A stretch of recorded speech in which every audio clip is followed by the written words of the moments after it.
Today we are going to address posture and we are going to speak about the upper part of the body. I'm always asked many times, what is the best or correct posture? And my answer is constantly, it depends. It depends what posture you are taking and if that posture is working for you, depending on what it is that you want to do. If we think about our upper body, many of us have addressed the fact that we might be in a kyphotic position, sitting at a desk in front of a computer or looking at an iPad or screen lower down or on our cell phones. Ideally, we'd like to bring our life up here. The more time we spend in these postures, especially in a hunched posture, we actually create changes in our tissue that will keep us there. I'm going to address some of the common things we should be aware of in our upper body, and then a couple things you can do to improve on that. First of all, when we think about poor posture, often our head is forward, and our heads can shift anywhere from 3 to 4 inches anterior. When we look at posture, we look at the alignment of the ear to the shoulder. And as you can see in this posture, my ears are forward to my shoulder and my shoulders are rounded forward. A more ideal posture for standing would be head pulled further back with your ears in better alignment with the shoulder. Now again, it depends what you're doing. If we think about how to bring our heads back, that will require mobility and strength out of our spine. What are the issues with a forward head posture? Well, first of all, there is excessive pressure on the back of our neck.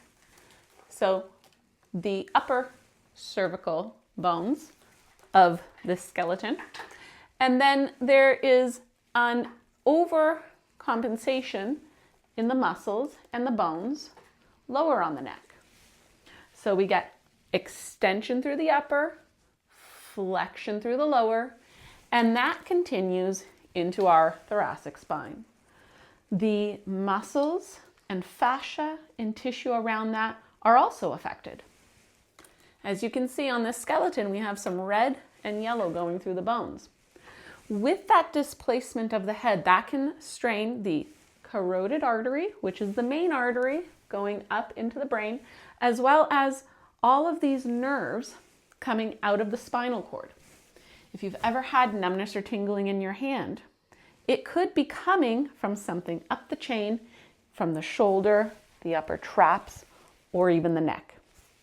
Excessive forward head posture can create grinding in the joints of the neck, of the cervical spine, which can create an arthritis, more inflammation, and that inflammation also affects the nerves coming out of this area here. This is called your brachial plexus. So what can we do about that? Well, the first thing I usually tell my clients to do, either seated or standing, is to think about pulling their head back. Sometimes this isn't the most comfortable thing to do, and you need to watch out for dizziness. So I do caution you to start this in seated. And this is often called a chin tuck. So we want to think about dropping our chin a little bit, but still keeping our eyes level on the horizon. So we don't want to drop down so that we're looking down. We just want to drop the chin slightly. And then you think about pulling the chin back into your head. So a drop of the chin will create this slight anterior motion on the top of your spine, and then we pull back, and you may even feel stretching in the back of your neck. That is normal, especially if you've been in this tight posture for so long. The other thing you can do, and I really like this one, is if you take your fingers, the pads of your fingers, and you place them at the back of your head, on the bottom of your skull, and gently pressing upward. You may want to put your hands underneath your hair. I put them on top so you could see. And you just glide your hands upward, and you'll see it brings you into this chin tuck position. and holding that. And what we're doing is on the superficial fascia of the skull, we're actually learning to mobilize it. We're going to improve the circulation of many things in the fascia, and we're pulling the skin, and that is pulling our entire skeletal system. If you do try this in standing, you may be aware that when you do that, your entire posture may want to change. Your chin tucks, you become taller, your shoulders drop down and back, and it even changes where you are standing on your feet. If you need a little bit of a deeper release, you can take your thumbs and get them into the back of the skull underneath, and that is called your suboccipitals.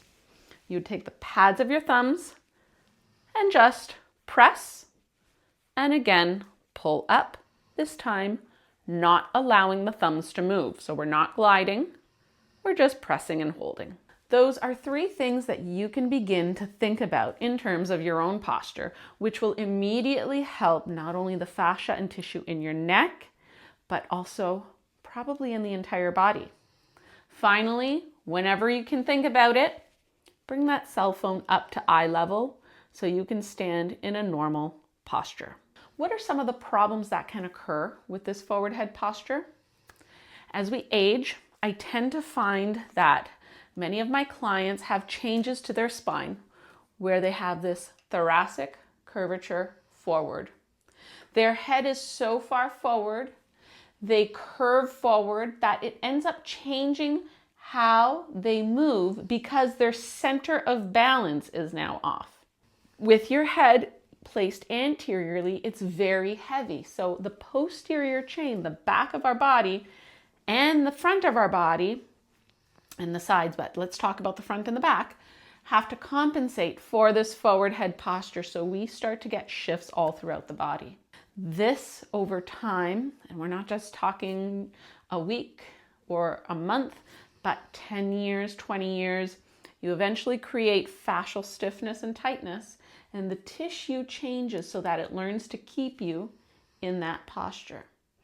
If you're at this more advanced stage of forward head posture, kyphotic posture, it may take a little bit more time and a little bit more effort to correct your posture. So be patient. Keep telling yourself day after day to perform your chin tuck, maybe release some of that fascia, or get into the suboccipitals with your thumb. And let's see what changes can occur.